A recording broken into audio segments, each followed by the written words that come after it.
We will just begin with, out of lack of words, sit for a few minutes. I have to say sit, but I will explain a little bit more after we, yes, sit a few minutes.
Dhyan,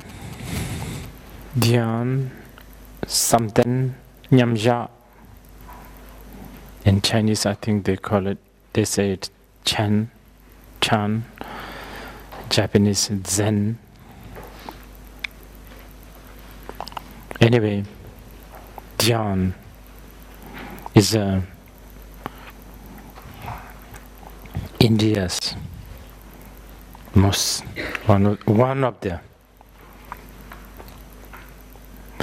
most beautiful, most profound, most precious gift to the world. Now the Indians must try to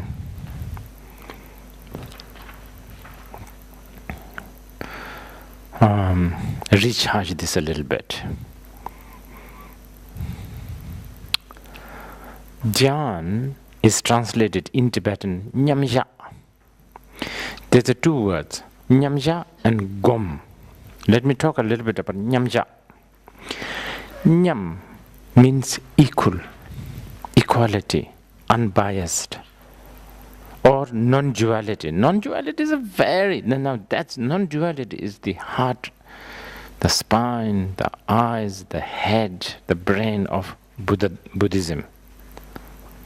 If you lose non-duality, Buddhism is just another theistic, superstitious. It then just becomes just religion. If you have the non-duality, yes, it is a religion, but it is also many other things. Non-duality, this is the most precious. Heart Sutra. No this, no that. I can hear na, how do you say it? Na, rupa, na, all that. No this, no that. The Heart Sutra is just about a one page. The longer version has 8,000 verses. If you want more, there's a 20,000 verses. If you want more, there's 100,000 verses, which was revived by great Nagarjuna, the abbot of Nalanda University. Then how many commentaries? Oh, so many. So many. It's big. I don't want you to go back, especially those who are new. Don't want you to go back thinking that Buddhism is just sitting and being in the present. No. Being in the present is just one technique. The Prajna Paramita, Madhyamika, is like this is really big. You can include everything there. Leadership, management, parenting, gardening, I don't know, home decorating, everything.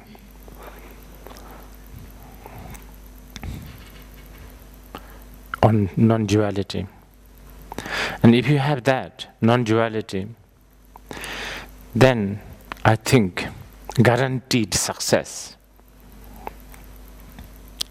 For instance, okay, I just suddenly remember Ganesha is there. The Tantric Buddhism also has, stuff like Ganesha. They have stuff like Jambala, Kubera, Vasudhara, and all that. And you can practice it. There's a sadhanas, there's like fire puja, everything. And then the essence of that is the wealth. That this is supposedly wealth, prosperity deity. The real prosperity is non-duality. It's the highest prosperity.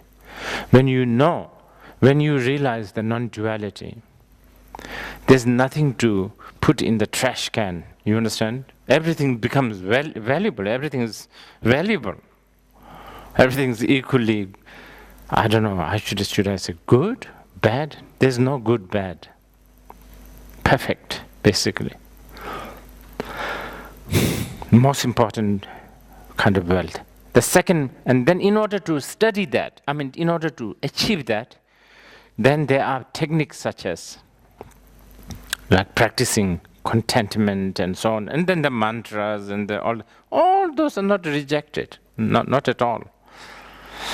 Anyway, I'm going here and there. This is my problem. Whenever I say things, I go everywhere. I have to come back to nyamja, that words of dhyan. Nyamja, nyam means equal. In fact, even the gesture represents this. There are two kinds of gesture, but the most popular gesture is this. Equally, your gesture is equally placed together. And there's a tantric one, but it's more like the Nyingma tradition of the old translation. They also sit like this. Nyam. Now, more important within our context is the word ja. Tibetan word ja is really rich. Of course, it came from, translated from Sanskrit word. Ja. I don't know how to say this actually. Ja has this connotation of leave it alone. You understand? Leave it alone.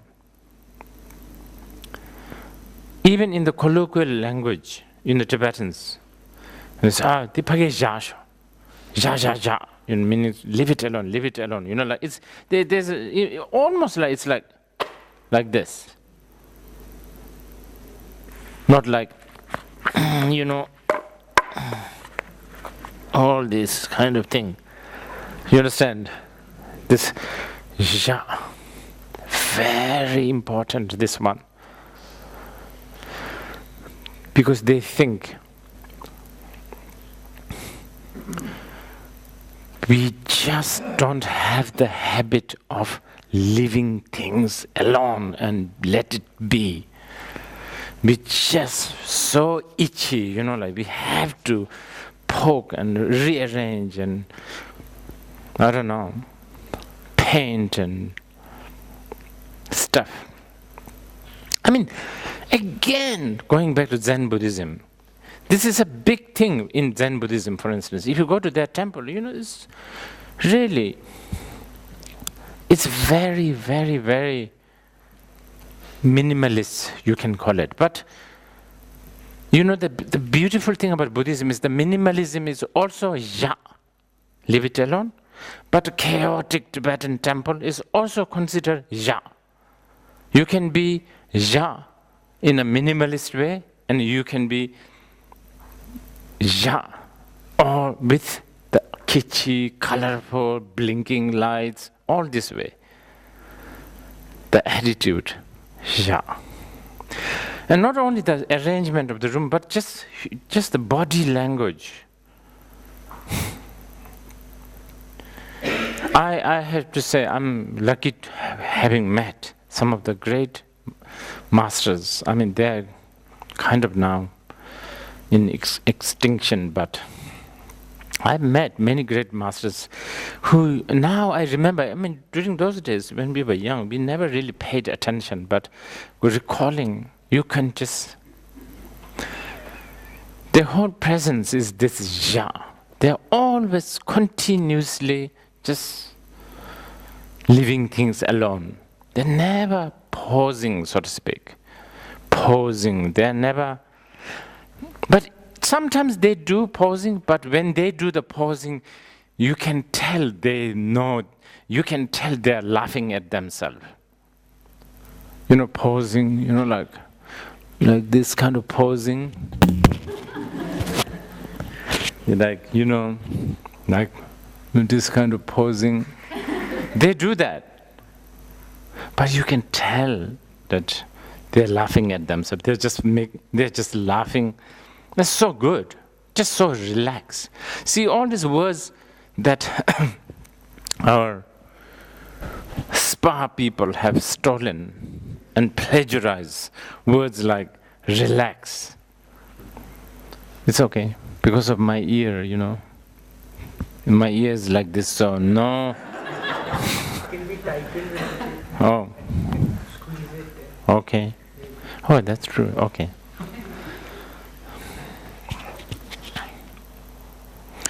So, yeah. This ja. Yeah, I was saying like words like relax. Normally the word relax is this, isn't it? Kind of. But it's actually, the yogis don't think this is ja. This is just another pause, they think. You just have to psychologically, emotionally, intellectually, just in every way, ja. You understand? So you can use that for parenting. You can lead a whole world with this attitude of ja. Leaders will really benefit from this, actually. But this is, I have to say, all this what we have been saying yesterday and today, also this morning, I'm talking about the actual technique. Technique is very good, but then, us individual have, our strength of, how strong habit we have and how good you are handling this habit. That will determine what kind of elaboration or simplicity you need. For instance, like Japanese Zen, in the Zen tradition. In fact, the Zen tradition, the first thing they teach you, I even know the words, shikantaza, they call it. Shikantaza means just sit. That's what it actually means. They teach you first year, the first time you go to a Japanese temple, that's what they teach you. To just sit. Nothing to think of. Just sit, that's it. Hours after hours. 9 years later, they are still teaching this. But after 9 years, the word just has become very, very different. Right now, just sit means like not writing, not drinking, not dancing, just sit. The word just eliminates all that. But after 9 years, the word just has become so profound. After 9 years, the practitioner of Zen is still doing shikantaza, but his just means a lot. Probably he's not even meditating because his word just has eliminated this burden of meditation. Meditation is a burden, all path is a burden. But yes, of course, this technique we can't really, probably not suitable for, I don't know, Indians. Probably not. Different faculties. To a certain amount, yes. Different faculties. Tibetans also maybe not so suitable. So there's something like Dejuch is something which is like Tibetans love chanting. Equally, it's equal. Chanting, prayer, circumambulating something, like a statue. All that.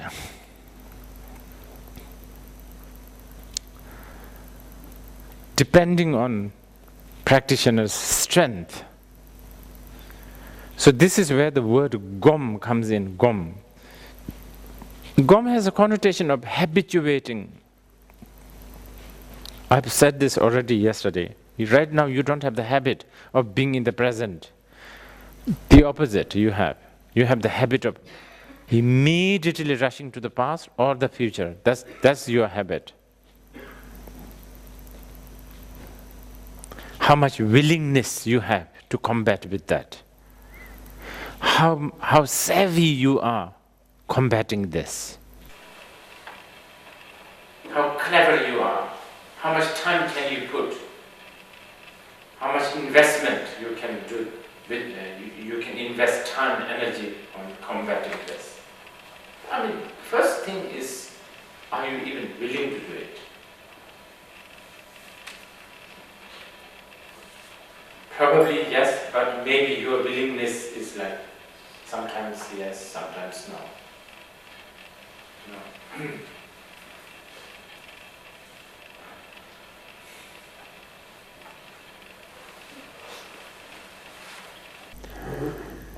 It's a pity actually that we don't have that kind of willingness to habituate ourselves in being in the present. Because it doesn't cost you anything actually. It's the most economical. Yet it gives you the real blessing, bliss. It really frees you from all sorts of trouble.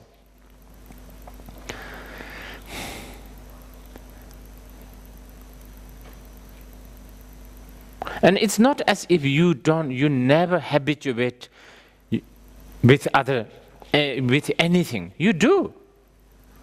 All your worldly habit that you have learned. You have been diligent with that. You have been practicing those things very diligently. That's why you have become a perfect, samsaric being. Because you practiced hard.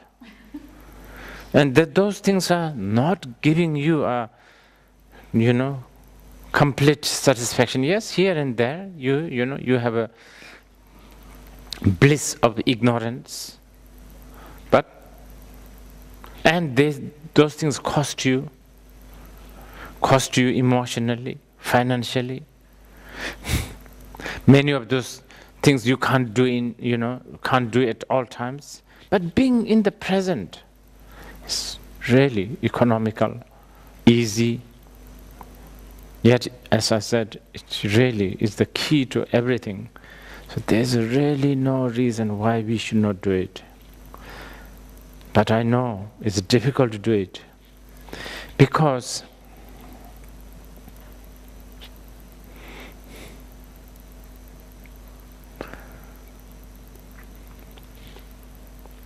there's just a lot of strange habits we have. For instance, we are like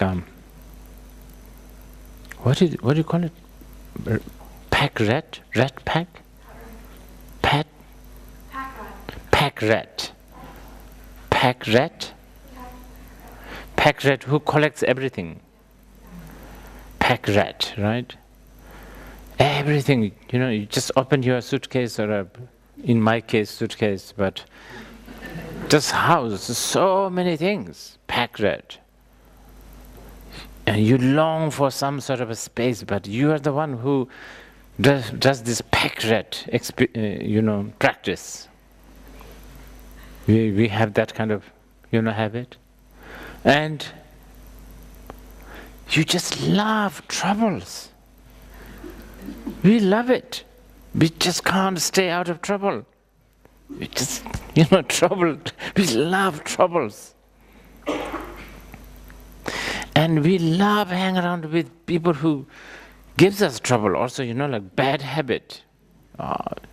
Bad habit people, we like it. I don't know, somehow, you resonate with them. Stuff like that. There's a six of them which I don't remember at the moment. If you are interested, I'll maybe write it. And it's from Maitreya. Again, yeah. Like, yeah, you will, and usually we human beings, we like wrong view. As much as we think we are intellectual, we are so rational, blah, blah, blah, nah. We actually like wrong view. Many of so-called our right view is all permeated and sweetened and salted with wrong view. We love being either eternalist, or we love being nihilist.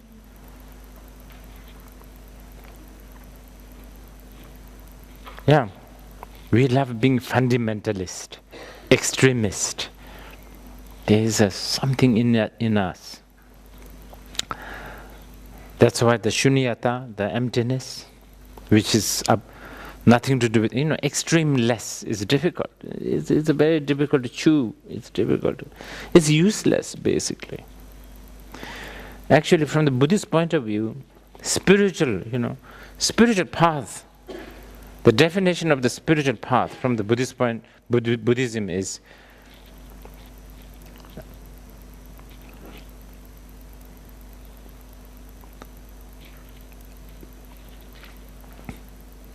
it's totally useless from the worldly point of view.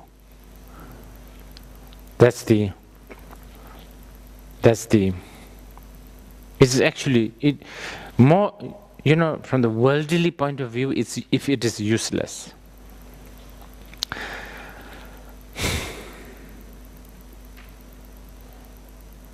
To give you an example, like in the ancient India, when I was traveling, I think it's somewhere near Ajanta Ellora.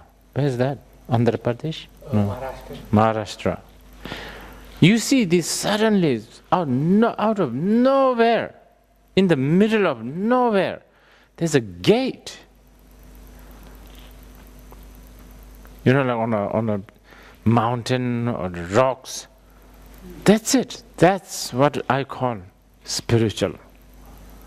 Now the gate has to be useful. It should have the facility to close, some sort of a check post. Do you understand? It should be useful. Like a stupa. You must have seen stupa. It's useless. You can't use it. You can't go in. If there's a rain, nowhere to go in.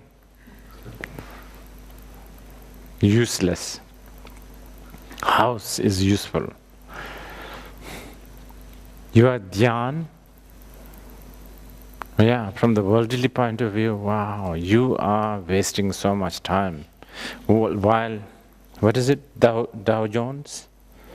And all those things are going up and down. You're sitting here, wasting your time.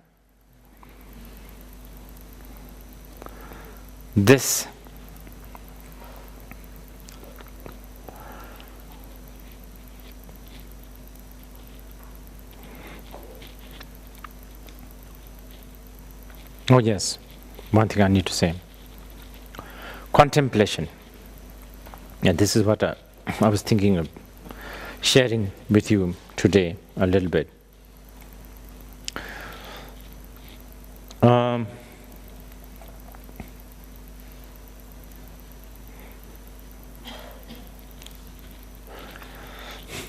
What we have been talking is quite, I did. Of course, although I was presenting it in a very sort of more simplified or kind of more general way, it is sort of the most ultimate approach, which is, I decided to do it right at the beginning, and then actually, because I want you to sort of have a taste of the value of awareness, cognizance, or let's use the word mindfulness. But to really get into that, all the foundation practice, mind training practices, utmost important. So for instance, like a shamatha and vipassana, and this is, let's talk about this a little bit in the morning. Shamatha is a very common meditation. Vipassana, I would say, is more exclusive Buddhist. Again, here, even nowadays, we are losing that knowledge. Vipassana is exclusive. Okay, shamatha is basically, to put it really simply, technique of shamatha is to make you realize, how should I put it? Okay, very, very simplified, okay? Shamatha meditation is to make you realize you cannot meditate. That's it. That's the whole purpose of the shamatha.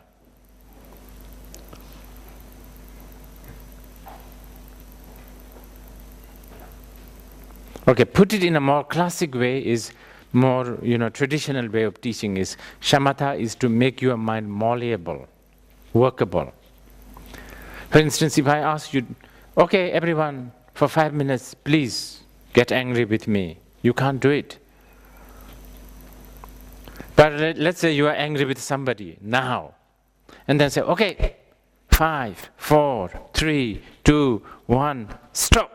You can't do it. Why? Because your mind, your habit is like a pebble, like a stone, rigid. Remember? Chain of thoughts. You just have to follow that speed. You just have to sort of follow that. You have no control. What shamatha does is you gain the control. But anyway, I think the earlier version probably is easier to understand. It's just to make you realize you can't meditate, you cannot concentrate. Let's do this now.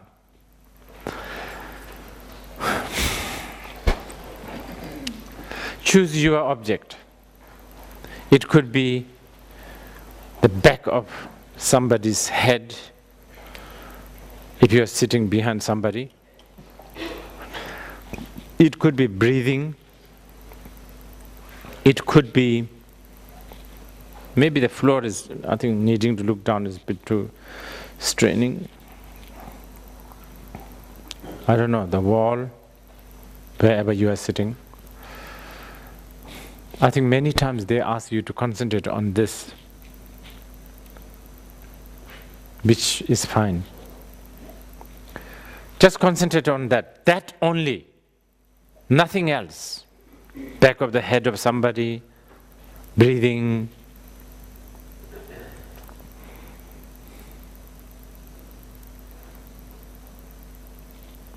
I'm looking at the tripod, for instance, and only that.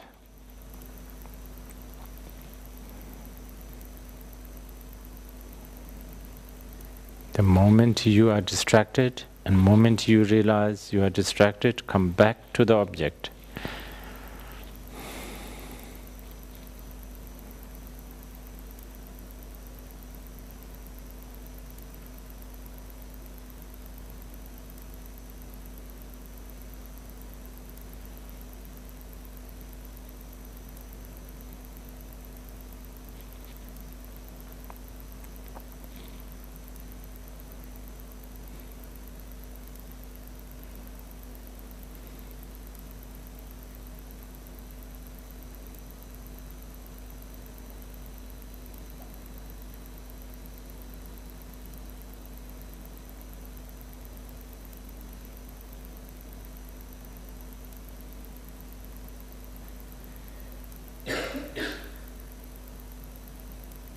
Okay. What this most probably a moment later your mind is somewhere. Then you try to come back several times, but you keep on going. That's it. That's shamatha. I'm serious. This is it. This is complete. So you keep on doing that one. That's a shamatha.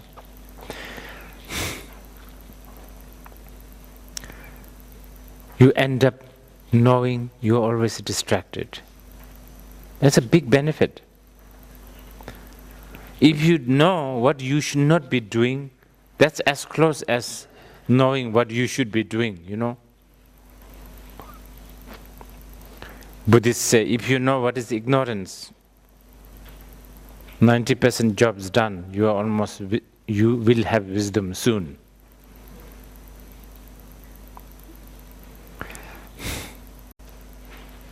Looking at the doorknob, I don't know, whatever, pen, paper.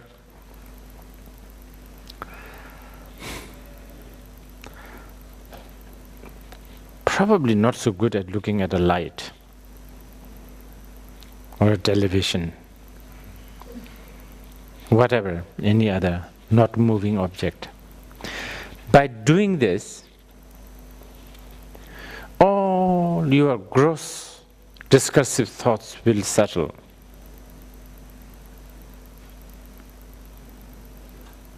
Gross aggression, gross jealousy, gross all emotions will settle. And warning, this settlement of your emotion, very dangerous. This is not liberation. The mud has settled. It's underneath. Anytime somebody can stir it and instantly clear water, it will be muddy. It's just, but this is good though. This is already quite good. Very good actually, even this. So then what do we do to uproot all the mud? We want to take out all the mud. Now this is a big question. So this is where the vipassana comes in. And the vipassana is endless. You already did one. We have been doing for being in the present is one way. Being in the present, as how I was guiding you yesterday, is one way, and being in the present is a bit like this. It's more the shamatha, but maybe about 5% vipassana.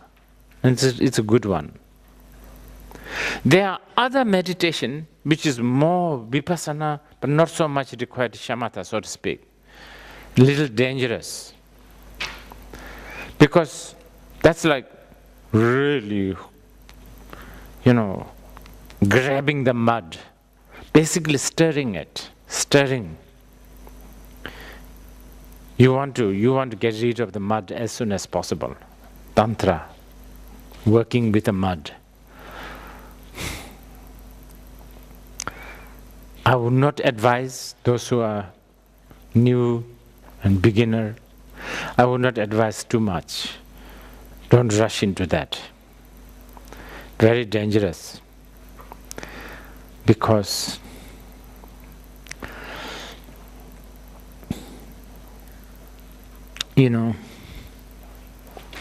it's like this, I will tell you. Buddhism, the Dharma, there are too many techniques. There are technique that teaches us how to solve a problem with the solution and the problem as a total opposite, which is easier for beginners. Problem, black. Solution, white. Okay? Then, as you study, all the different technique, and higher the technique, more profound the technique, gap between solution and the problem is narrower. In the Tantra, solution is the problem and problem is the solution. They are one. But don't go in there now, especially those who are new. It's better to have, this is a problem, this is a solution. Easier. That's what I was saying yesterday. Maybe not yet in the hammock and margarita, not yet. But later, yes, why not? Anyway, is fine.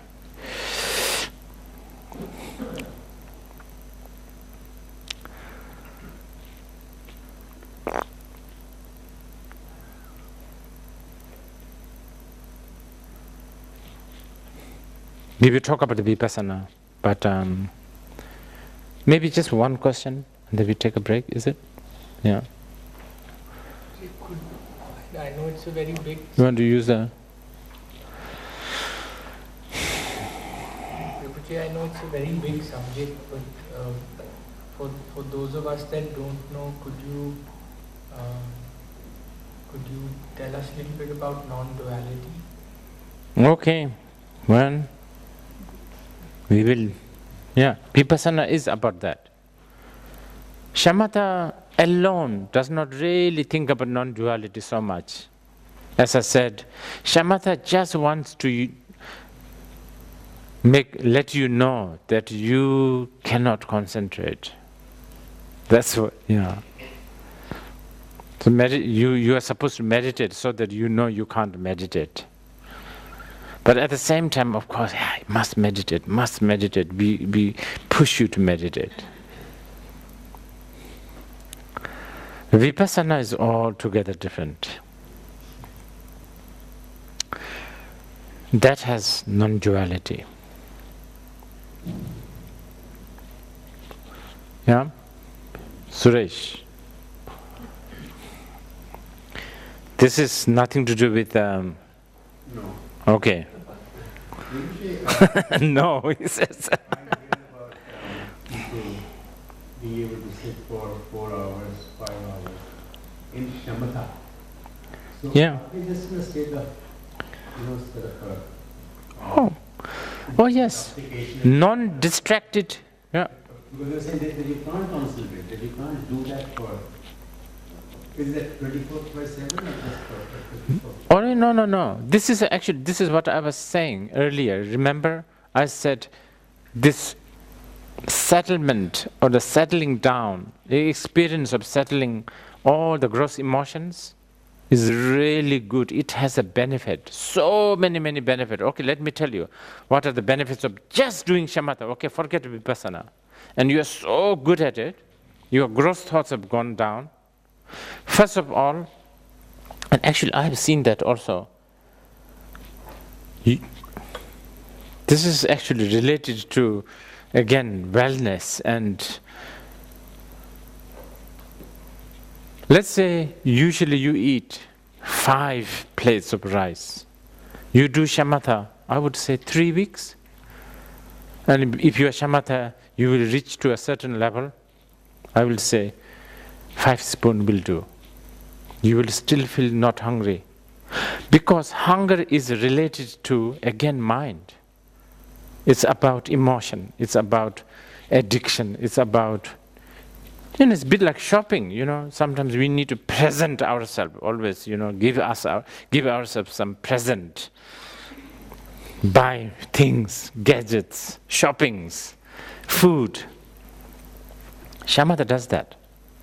It's called Lu Xinjiang, perfection. Yeah. And then also, a lot of things. Your body will always feel very light. And then, this is what people get so attached to shamatha, and this is what the Buddhist gurus always warn us.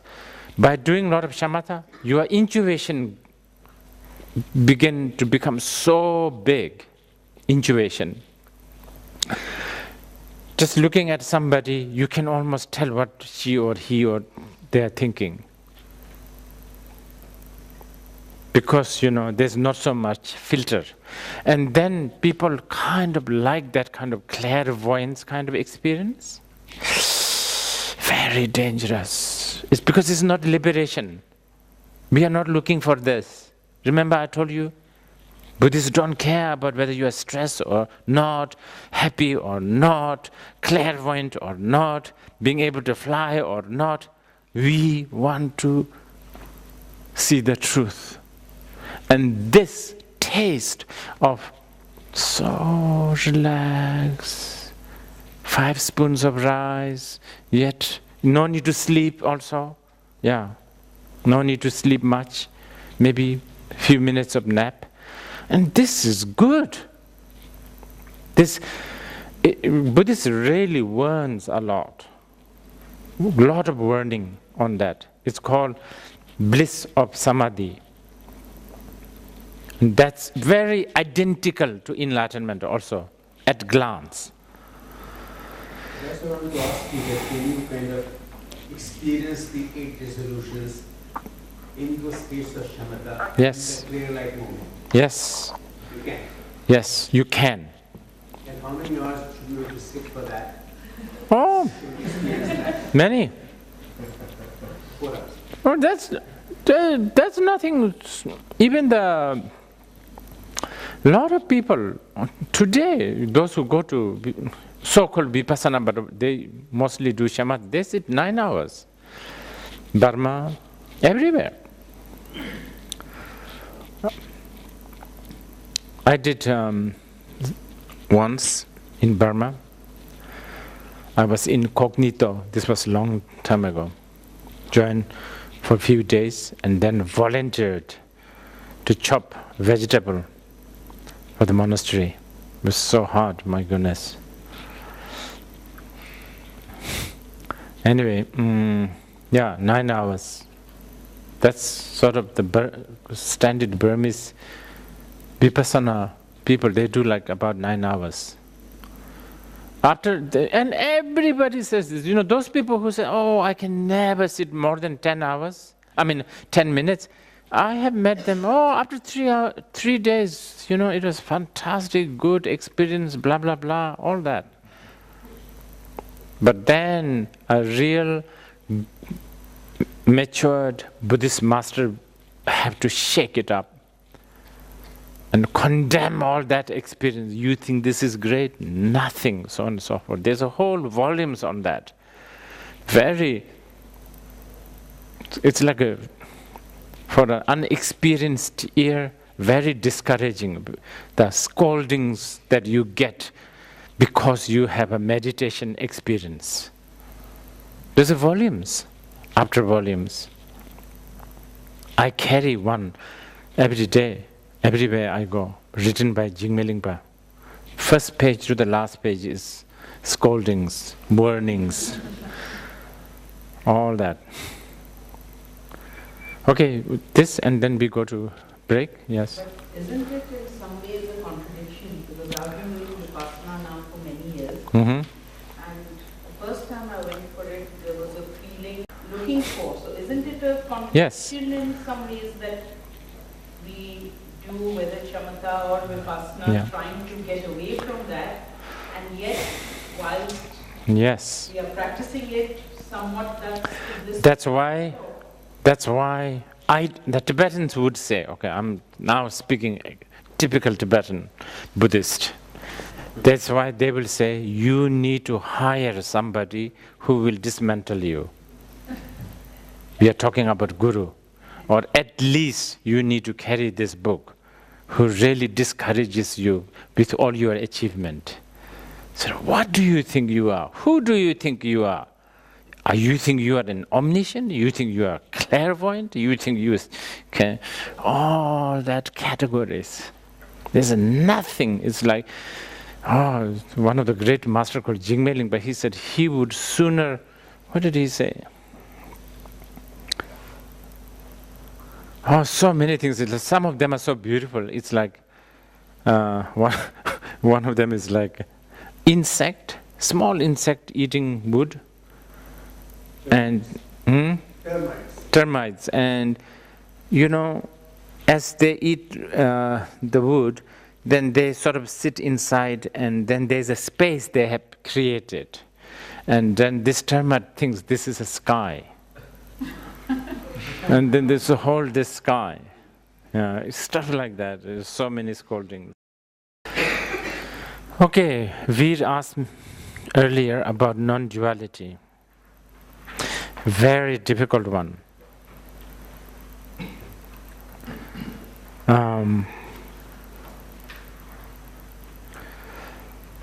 It's really, really difficult to talk about non-duality.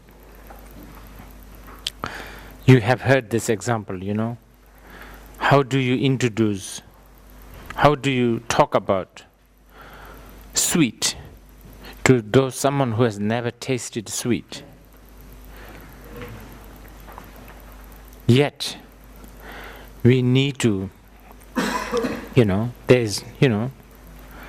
know that only through letting this person taste the sweet, he or she will gain liberation. That's the only key. So it's very important that we tell them what is sweet. But we don't know how to say it to someone who has never tasted it. There's no reference.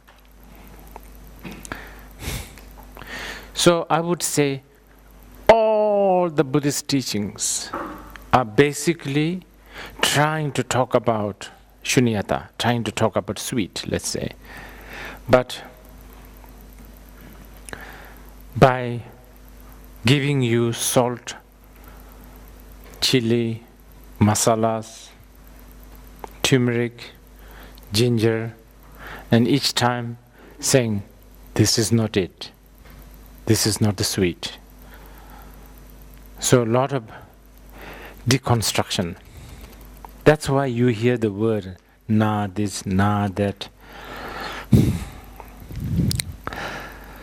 It's so funny to hear the Heart Sutra in different nations. Like when in Japan, they use the word mu, which is na. Here in the Sanskrit na, in Hindi na. They say mu. And then I think Chinese is wu, and Tibetan is me. So me, da me, di me, ro me, re me, che me, do me, kam me, bani, ji kam me. So me.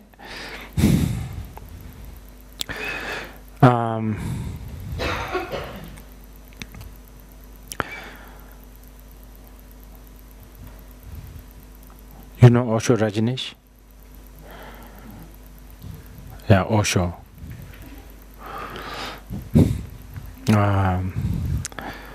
He is really, he's so funny. He's good. He's, brilliant. He said, Buddhist no is very special no. Because in the Buddhist no, there's 100,000 yes. So that's it. The Buddhist na, Buddhist mu, very, it's kind of very rich. It's actually a lot of full, F-U-L-L, full, instead of negation. There's all. But then you may ask, why then we choose the word no? Why not?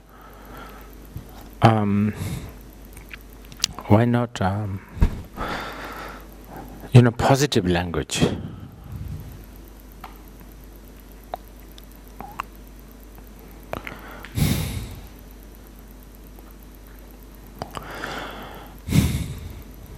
Actually, we do also choose a positive language.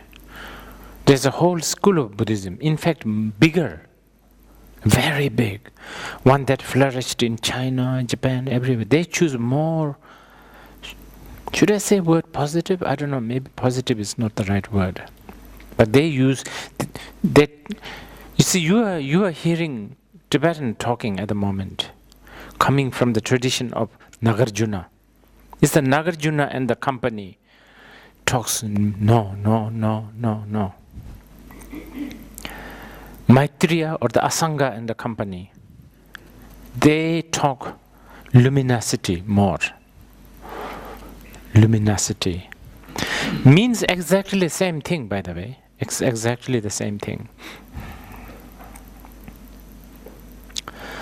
But I need to tell you this.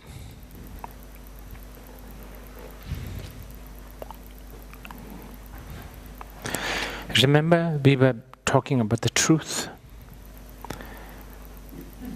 And the truths are really nothing supernatural or divine.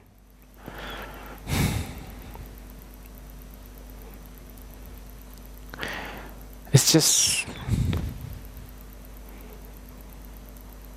it's very simple, like all the impermanences, all compounded things are impermanent, so on and so forth. And then especially all projections, whatever you project does not exist externally, inherently. That's a big one. If you know that, if you know this, not intellectually, but even intellectually, if someone told you, after let's say 50 years of marriage with somebody, if someone sort of, your wife or husband, whatever, your partner actually has tail. Have you seen it? You understand what I mean? Wow. Your attitude will change. You will want to see it. At least. And your husband or wife, whoever is, what's he doing all the time? Or what's she doing? Like trying to catch the glimpse of her or him in the bathroom. I don't know, whatever. You will change. You understand? Shift. Now, if you really see the tail, wow. Even a look-alike one, the whole dimension is changed. That's it. See, right now, so the even intellectual sort of, wow, all these are my projection. And projection is, just a projection. It's not there. It will do something to you. Like the dream, you're falling from the cliff or from a building and you suddenly realize you are dreaming. It will do something to you, different.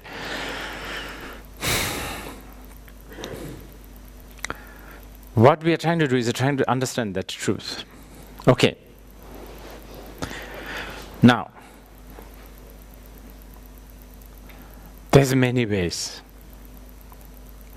The best way, the best way, the simplest way is if the student, Shishya, is totally surrendering, taking refuge to this truth, not only intellectually but from the heart. Just as what happened, this Mahamudra of Ganges, back to that. Telopa, basically after torturing Naropa 12 years or something, hit him with his shoes on his head. After that, dimension changed, shifted. Bengali, right, Naropa? Isn't it? Prashant? This is your fellow Bengali. Shifted, he totally changed. Just a slap on his head with his shoes. No teaching, nothing. Before that, everything just... Before that, no teaching, nothing. All he did was all sorts of strange things, like asking him to steal people's soup. All kinds of things, like pinching bottom of a princess during a procession and getting beat up. All this kind of thing. And then anyway, just a total shift. Okay, let me describe the shift. It's a bit like, and there's a description, meaning, right now, size of your palm and the size of the sky, big difference, isn't it? Shift. Size means nothing.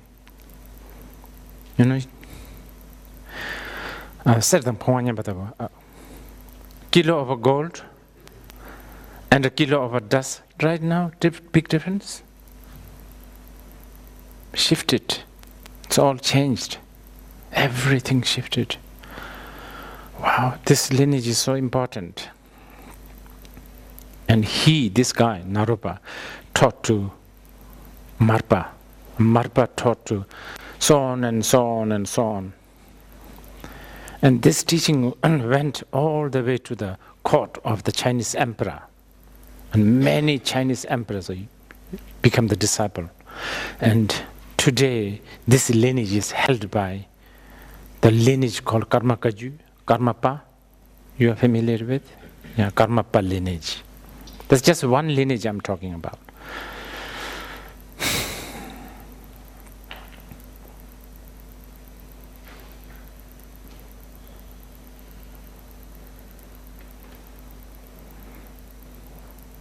There's so many things like that. Virupa. Again, another great Nalanda guy. He's practiced. And practiced all these mantras, stuff like that. And he was so frustrated. He said, what's the point? I'm nothing, nothing to gain. He was so angry, he packed up his rosary and threw it in the toilet. At that moment, shift happened. And that lineage, at the moment, is held by Sakyapa people. The toilet guy, basically. Yeah. There's so many lineages like that.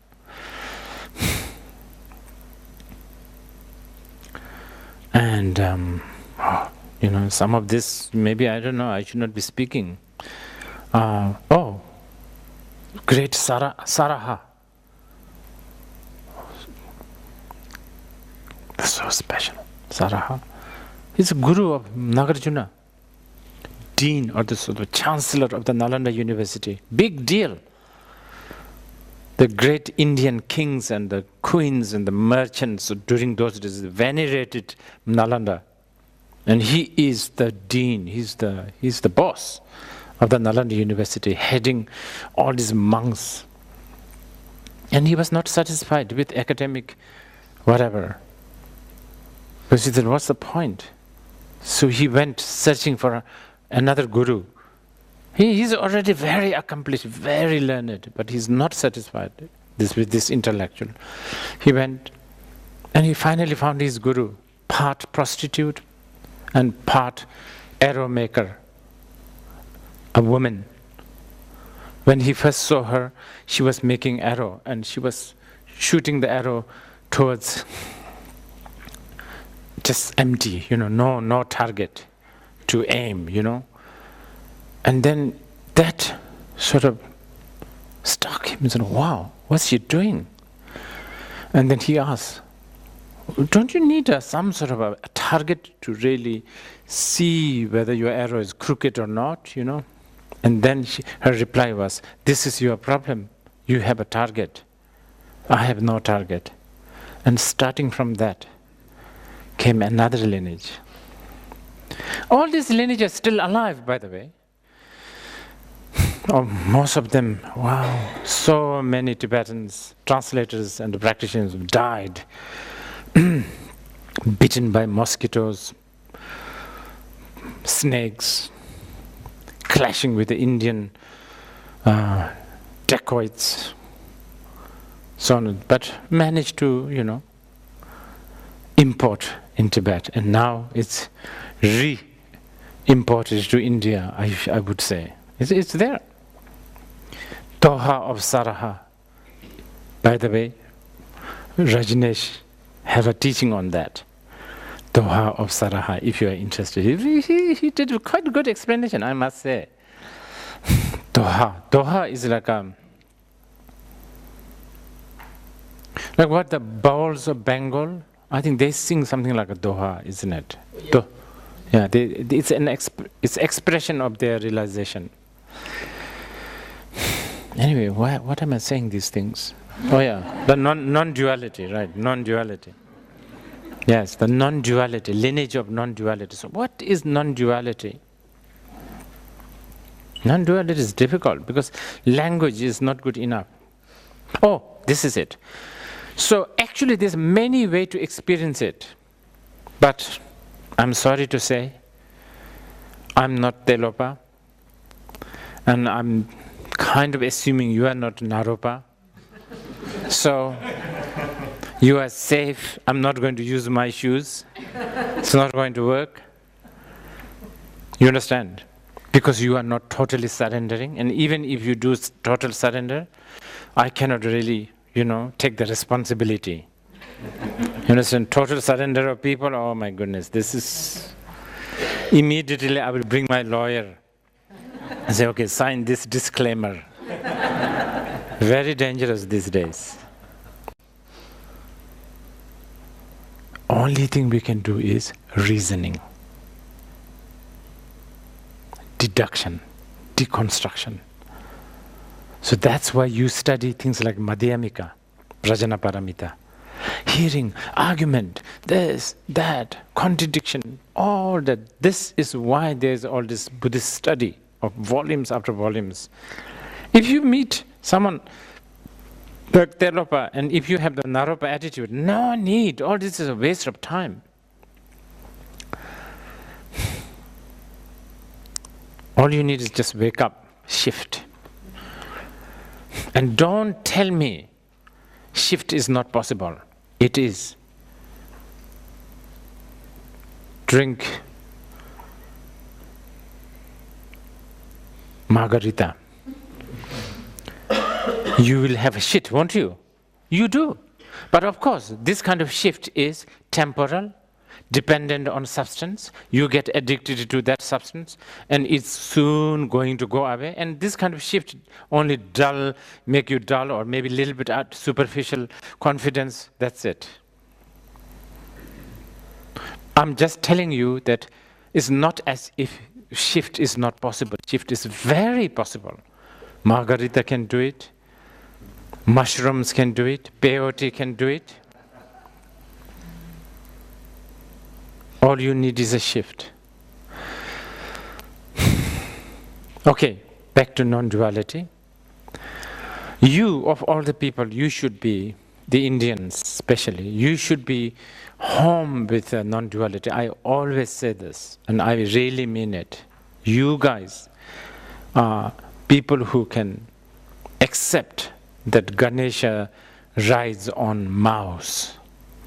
There. It's a really good description of non-duality. Big elephant riding a small mouse? How is that possible? All your deities are sitting on lotus. Try to sit on lotus. They'll be squished, flattened. But your deities' lotus, they're all intact, beautiful. Stuff like that. Basically, what non-duality, you see, instead of talking about non-duality, let's talk about why non-duality is not fitting in our head. Even though it always happens. Okay, for instance, let's stay in Vana for 10 days. You will feel that it's like one or 2 days. Let's spend a time, maybe 1 hour in the jail, prison. You will feel it's a 1 year or something. Time goes very slowly. Non-duality, see? Where is long and short? Beauty, ugly.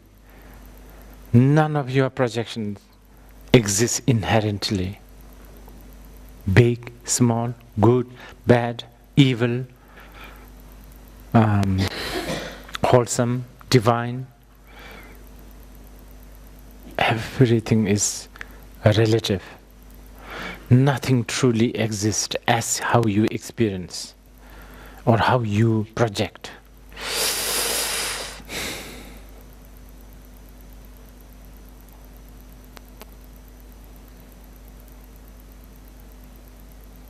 Did I tell you this? I was coming back from Goa, a plane full of, what do you call them? Hari?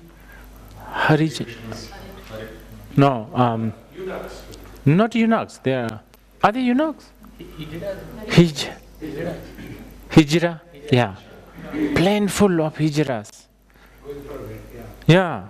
It's amazing, like, and I was just so fascinated. Where are you guys going? I'm sitting next to these, and they're all beautifully adorned.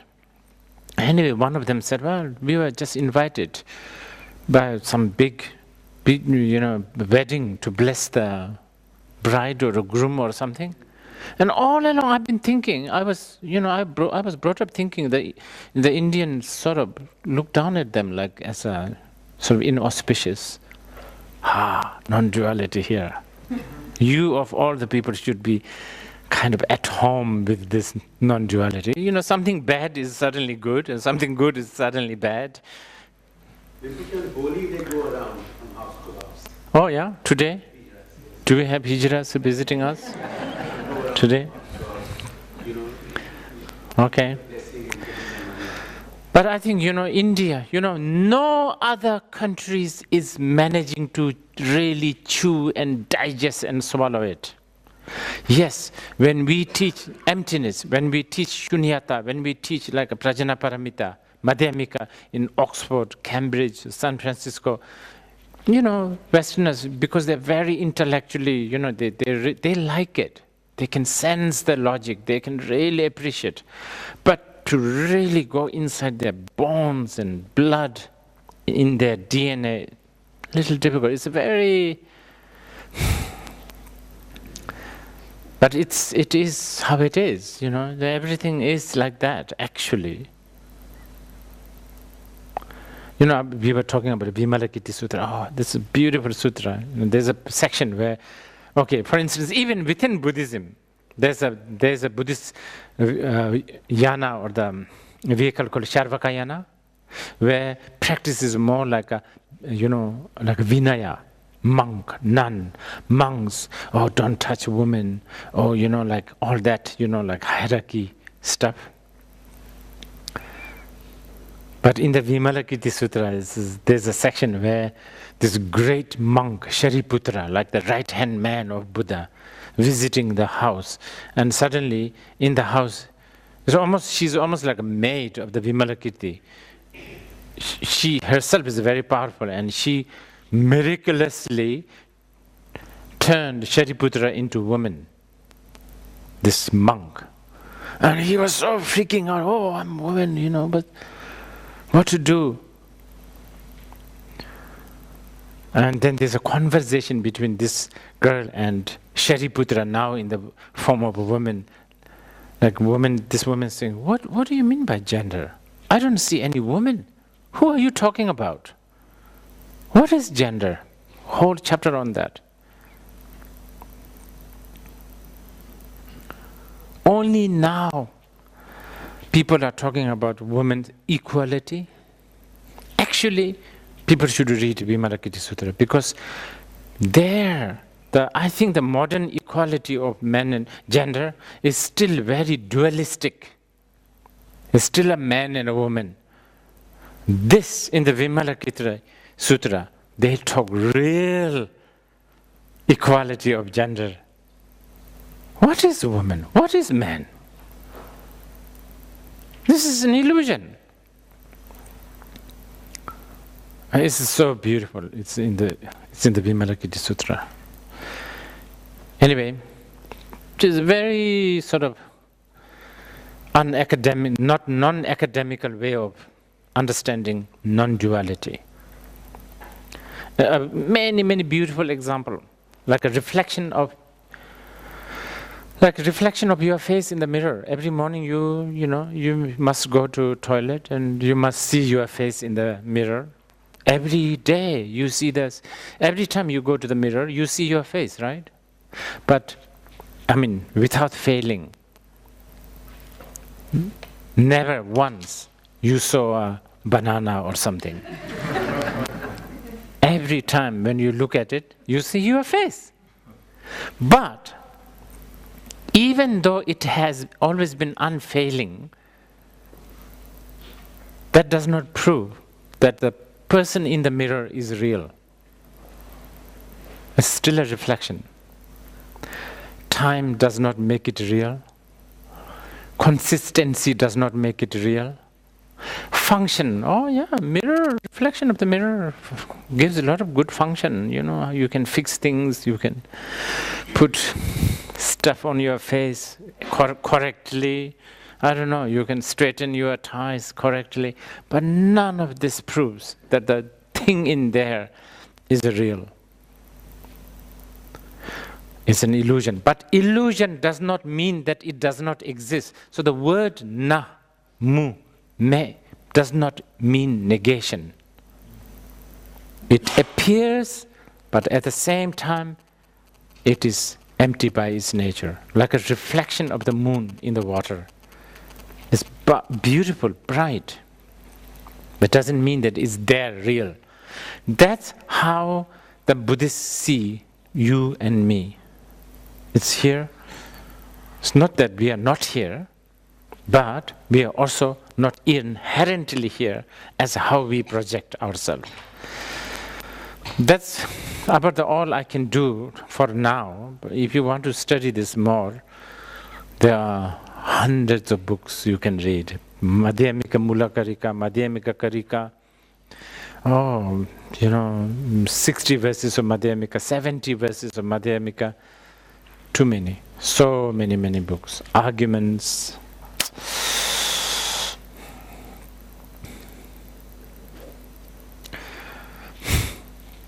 Maybe I should let you ask more questions, since,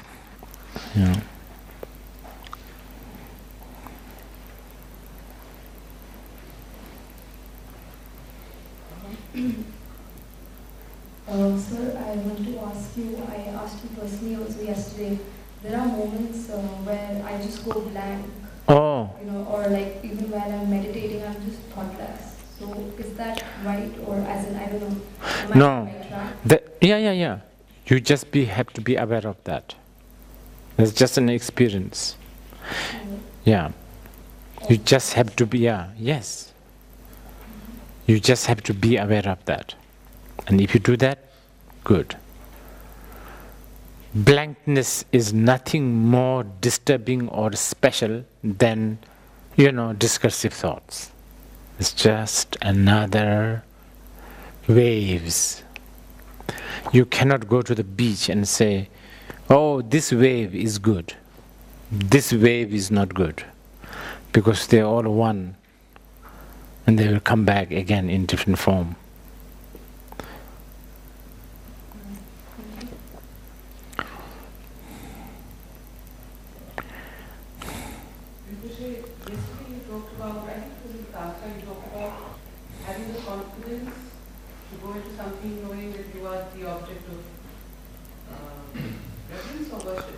Yes, deity. Yeah, I use the word, deity. Can you talk a little bit more about that? Also because as human beings, our sense of self is convoluted. What we do is to seek validation, to seek... Yeah, that's a big one. Metaphysics, psychology, everything is about relationship to self. How much money we can have, what we are seeking is to feel better about ourselves. What is this notion of self? Especially in relation to what you talk about. As we talk about here, non-duality, first of all, actually in the Heart Sutra, what is the subject of the Heart Sutra? It is a discussion between the, Avalokiteshvara and Shariputra. Because it's actually a big conference, this Heart Sutra, held on the peak of Rajgir. It's a very important conference. It's like a, what do you call it? G Summit? Is it? G20? Yeah, it's a bit like that. Very important. And aiming for one thing, how to solve the problem. Just like the G20 people. More like the five-member Security Council of the UN. Yes. Kind of. And that's the conference. Yeah, there was a lot of big people there, 500, what? Anyway, Mahasattvas, Maha-Arhats. Anyway, the conclusion is there is one problem. And that is thinking that there is a truly existing self. So, what is self? And that's where it is deducting. Remember, there's no I, there's no form, there's no feeling, there's no this, no that, no that. So, there is no self. So, if you are asking a Buddhist, is a self is just an illusion. Now, coming to your question, the previous question, the deity, that non-self is sometimes practiced as the deity, that emptiness. Remember, I've been telling you, the Buddhist no is not a pure negation. This is a little difficult. This one will take some time to, not that easy to. Okay? It's already read. Unfortunately, my understanding of non-duality is maybe slightly different, or maybe I have not understood what you told. So non-duality for me, it's coming from a Sanskrit word which is advaitvad, which means that we are not two. That means we are the part of same God, which is like we are Atma or soul, and the God is Paramatma. Right. And we have to see that there is no difference. So anything else, for example, if you say we are not body, I'm not God, I'm not anything else, but I'm that Paramatma, and that realization is self-realization. Is that also right way of thinking? Yes. You know, you are talking about Advaita. By Shankaracharya. Yeah. Yes, Shankaracharya. You are talking to a Buddhist, by the way. Sure, but Me. So what I'm saying is that because the pre-Shankaracharya, so-called Samkhya, Purva Mimamsa, Nyaya, they don't have non-duality. So Buddhists, and I think some independent scholars, there is speculation that the Shankaracharya got it from Nagarjuna, the non-duality. This is the wide-known thing. Whereas in Buddhism, the non-duality started from the day one. Well, from Varanasi, Saranath. Yes, so the technique is same.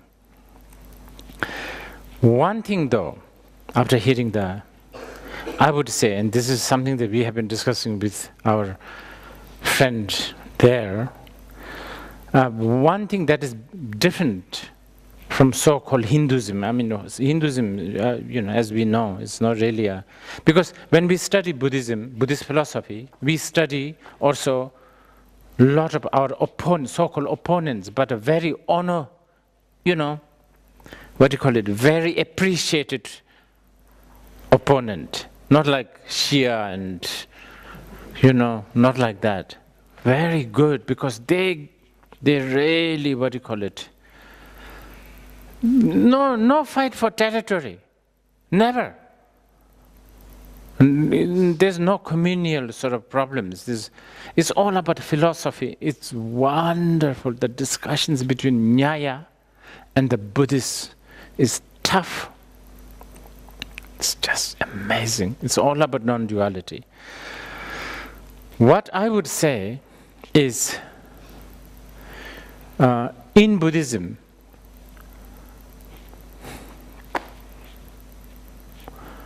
as much as we talk about the non-duality, the aspect of the duality is never rejected. As you saw last night, the fire puja. This exists even in the sutras. Like a Vajrachedika Sutra, very famous, which again there is a commentary by Mr. Rajneesh. Diamond Sutra it's called. If you look at the Diamond Sutra, the meticulousness of the Buddha, how he folded his robe, washed his begging bowl, placed it on the table, blah, blah, blah, blah, all of that. And then suddenly there's this discussions about how there is no such thing as Buddha.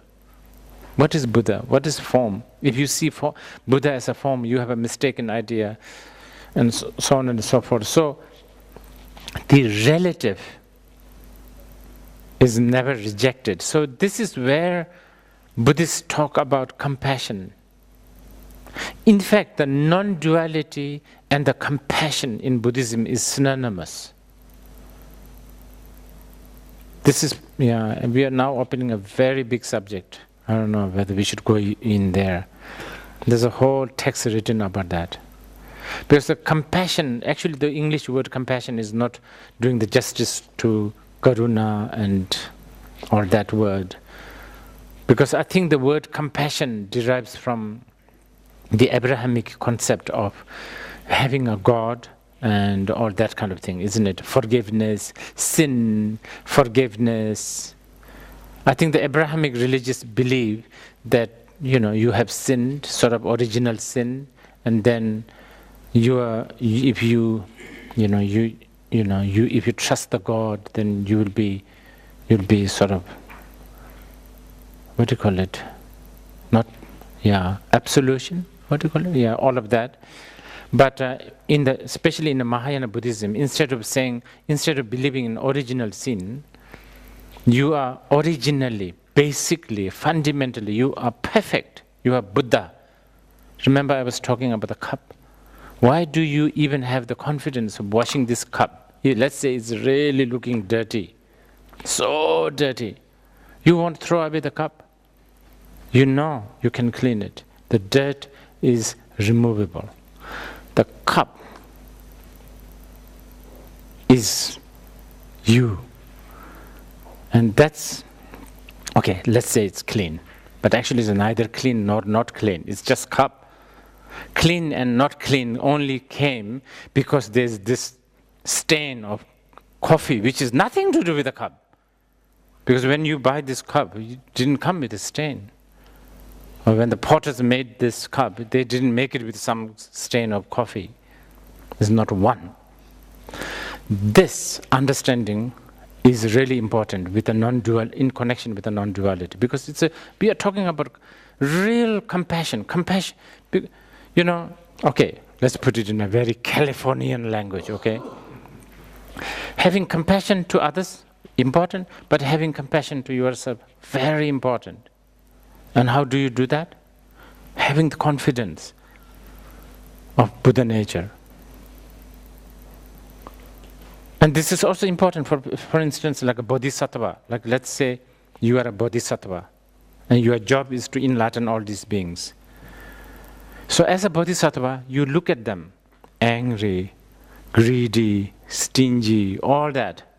But how you look at them is like a gold not polished nugget with a dust, everything. That's how you see. So it's like, oh, I have the raw material here. Gold businessmen go bypass the dust. You understand what I'm saying? They see the gold. They don't even look at they don't look and they don't see the dust, the mud. They see the gold, here it is. Now I can do something. That's compassion. Then it gives you courage, If you need to turn a dirt into a gold, it's guaranteed disappointment. You can't. So that kind of important.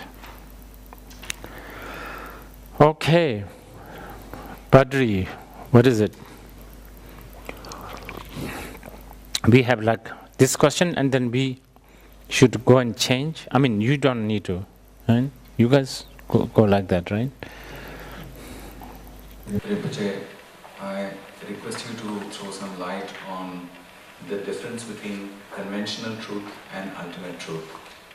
On one hand, we describe conventional truth as dreamlike, and that we need to wake up from this dream. And sometimes one goes through all kinds of nightmares and one is suffering, and that one needs to wake up. And the awakened state, the view of that is considered to be the ultimate truth. At the same time, one also hears of a kind of a non-hierarchical relationship between conventional truth and ultimate truth. That just now you said The conventional truth is never rejected. Now, I'm a bit confused about the conventional truth that the Buddhists claim is non-hierarchical with ultimate truth. Is that view of conventional truth the enlightened idea of conventional truth, or is it the layperson's idea of conventional truth? Layperson's.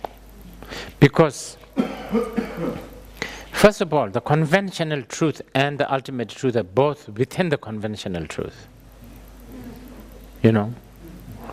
So, being, how should I call it? Within the darkness, you have to find, in relation to the darkness, you have to find the light.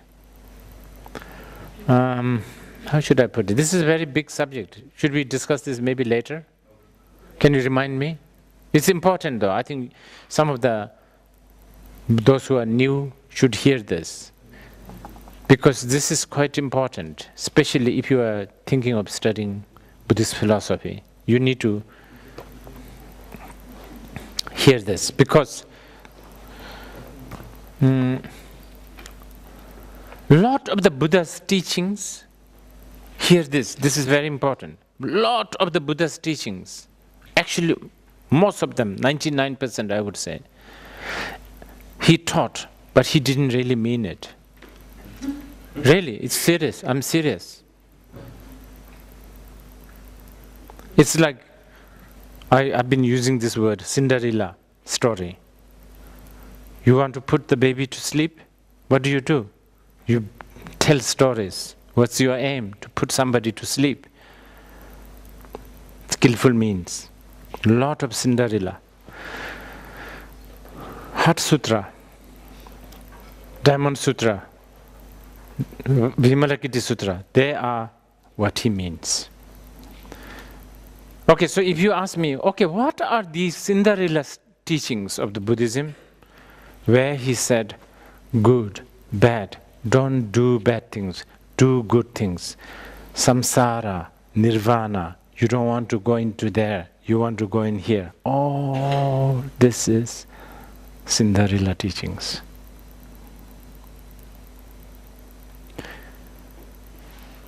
Shunyata, non-duality, all of that, non-Cinderella.